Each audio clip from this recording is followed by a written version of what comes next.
The meeting began with winter weather preparedness tips, as well as an update about the latest Victoria Public Library Advisory Board meeting, which included board recommendations on the youth and juvenile policies. These recommendations will be presented to Council in January of 2023. We had one item with a public hearing. The 2021 Community Development Block Grant, or CDBG, Consolidated Annual Performance and Evaluation Report provides guidance for conducting a self-evaluation of the city's work on the 2020 through 2024 Consolidated Plan and Strategy. This guides how federal CDBG funds are spent. This update was intended to provide information to Council, and no formal action was taken. This CAPER report will be submitted to the U.S. Department of Urban and Housing Development. There were 6 consent agenda items, all of which were unanimously approved by Council. Council also took action on other agenda items following discussion. Council approved a community grant agreement with South Texas Zoological Society for facility improvements and a master plan study for the Texas Zoo. This one-time community grant comes from ARPA funds and meets Council's request to apply funding towards transformative projects. This grant will assist the zoo with goals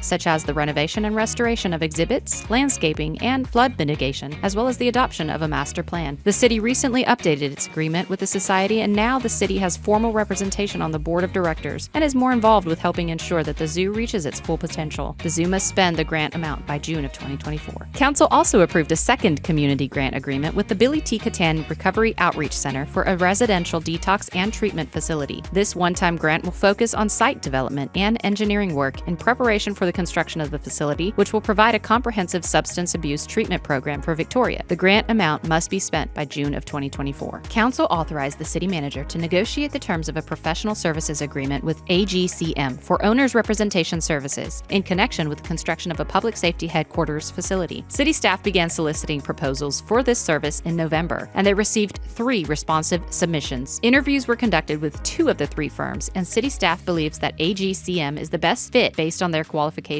Once the professional services agreement is drafted, it will be presented to Council for final approval in January. Council tabled the appointment of members to the Tourism Advisory Board until the January 3rd City Council meeting. Finally, we heard an update from our Assistant City Manager Mike Atian about efforts to revitalize low-income neighborhoods by making visible improvements and enhancing livability. The most recent neighborhoods identified through this effort include the Queen City and Silver City neighborhoods. City officials are working with community partners to target numerous different focus areas in Queen City, such as community engagement, housing, public safety, and improvements to parks, streets, and overall appearance. Silver City revitalization efforts are scheduled to begin in the spring of 2023. These types of improvements play an important role in economic development by making the city as a whole a better place to live and work. Hey guys, thanks for checking out the rundown from last night's City Council meeting. If you were there, awesome. But if you weren't, you can always catch the meeting in full online at victoriatx.gov/TV15, on our local cable channels 15 and 115, or on our YouTube at Victoria Texas Videos. Catch us on Facebook as well, sign up for our City View newsletter, and until next time, have a good one.